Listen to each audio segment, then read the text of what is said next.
Hi ಎಲ್ರಿಗೂ ನಮಸ್ಕಾರ. ನಾನು ಡಾಕ್ಟರ್ ರಂಜಿತ್ ಕುಮಾರ್, ನಿಮ್ಮ ಎಲುಬು ಮತ್ತು ಕೀಲು ತಜ್ಞ RK. Ortho and hand clinic Kundapura. ಇವತ್ತು ನಾವು ಮೊಣಕೈಯ ಹೊರಭಾಗದಲ್ಲಿ ಕೆಲವೊಬ್ಬರಿಗೆ ನೋವು ಆಗ್ತೇವೆ, ಅದಕ್ಕೆ ನಾವು ಟೆನಿಸ್ ಎಲ್ಬೋ ಅಂತ ಹೇಳ್ತೀವಿ. ಈ ಟೆನಿಸ್ ಎಲ್ಬೋ ಯಾಕೆ ಬರುತ್ತೆ?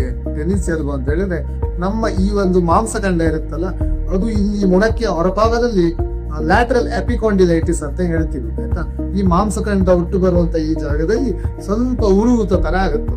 ಇದು ನಾರ್ಮಲಿ ಕೆಲವೊಬ್ಬರು ಜನಗಳು ತುಂಬಾ ಈ ರಿಸ್ಟ್ ಮೂವ್ಮೆಂಟ್ ಈ ತರ ತಿರುಗಿಸುವಂತ ಕೆಲಸ ಮಾಡ್ತಾರೆ, ಬಟ್ಟೆ ಹಿಂಡುವಂತದ್ದಾಗಿರ್ಬೋದು, ಈ ಸ್ಕ್ರೂರ ಎತ್ತಿಸುವಂತ ಕೆಲಸ ಆಗಿರ್ಬೋದು, ಇಲ್ಲ ತುಂಬಾ ತೂಕ ಎತ್ತುವಂತ ಕೆಲಸ ಆಗಿರ್ಬೋದು. ಇಂಥದ್ದೊಂದು ಇದು ಕೆಲಸ ಮಾಡೋರಿಗೆ ಈ ಟೆನ್ನಿಸ್ ಎಲ್ಬೋ ಬರುತ್ತೆ. ಈ ತರ ಟೆನ್ನಿಸ್ ಎಲ್ಬೋ ಬಂದಾಗ ನಾವು ಕೆಲವೊಂದು 2-3 ಟೆಸ್ಟ್ ಮಾಡಿ ನಾವು ಅದನ್ನ ಡಯಾಗ್ನೋಸಿಸ್ ಮಾಡ್ತೀವಿ. ಮತ್ತೆ ಈ ಟೆನ್ನಿಸ್ ಎಲ್ಬೋ ಅಂತ ಒಂದ್ಸಲ ಅವರಿಗೆ ಕನ್ಫರ್ಮ್ ಆದಾಗ ನಾವು ಅವರಿಗೆ ಕೆಲವೊಂದು ಎಕ್ಸರ್ಸೈಸಸ್ ನ ಹೇಳ್ಕೊಡ್ತೀವಿ, ಮನೆಯಲ್ಲೇ ಮಾಡುವಂತದ್ದು. ಒಂದು ಈ ತರ ಕೈ ಈ ತರ ಮಾಡಿ ಇದನ್ನು ಸ್ಟ್ರೆಚ್ ಮಾಡುವಂತ ಎಕ್ಸರ್ಸೈಸ್, ಮತ್ತೆ ಈ ತರ ರೊಟೇಷನ್ ಮಾಡುವಂತ ಎಕ್ಸರ್ಸೈಸಸ್, ಹಾಗೆ ಮತ್ತೆ ಬಿಸಿ ನೀರನ್ನ ಶಾಖ ಪಡ್ಕೊಳ್ಳಿ ಕೇಳ್ತೀವಿ ಈ ಪಾರ್ಟ್ ಮೊಣಕೈಯ ಹೊರಭಾಗಿಂದ. ಅವಾಗ ಉರುಗುತ ಕ್ರಮೇಣ ಕಡಿಮೆ ಆಗುತ್ತೆ.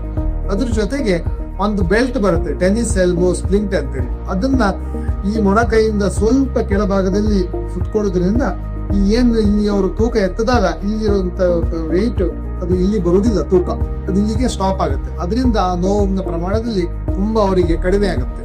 ಇದ್ರ ಜೊತೆಗೆ ನಾವು ನಮ್ದು ಕೆಲವೊಂದು ಮೆಡಿಸಿನ್ಸ್ ಅನ್ನ ಅವ್ರಿಗೆ ಕೊಡ್ತೀವಿ, ಆಯ್ತಾ. ಆ ಮೆಡಿಸಿನ್ ಅಲ್ಲೂ ಕೂಡ ತುಂಬಾ ರಿಲೀಫ್ ಇರುತ್ತೆ. ಇಷ್ಟೊಂದು ಪೇಷಂಟ್ಸಿಗೆ ಮೆಡಿಸಿನ್ ಇದೆಲ್ಲ ಟ್ರೈ ಮಾಡಿದ್ರು ಕೂಡ ಅವರಿಗೆ ಅಷ್ಟು ನೋವಿನಲ್ಲಿ ಅಷ್ಟು ಕಡಿಮೆ ಆಗುದಿಲ್ಲ ಕೆಲವೊಂದು ಪೇಷಂಟ್ಸಿಗೆ.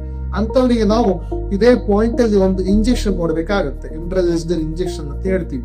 ಸೊ ಅದರಲ್ಲಿ ಕಂಪ್ಲೀಟ್ ರಿಲೀಫ್ ಇರುತ್ತೆ ಅವ್ರಿಗೆ, ಆಯ್ತಾ. ಇದಿಷ್ಟು ನಾವು ಟೆನ್ನಿಸ್ ಎಲ್ಬೋ ಬಗ್ಗೆ. ಸರಿನಾ? Thank you so much.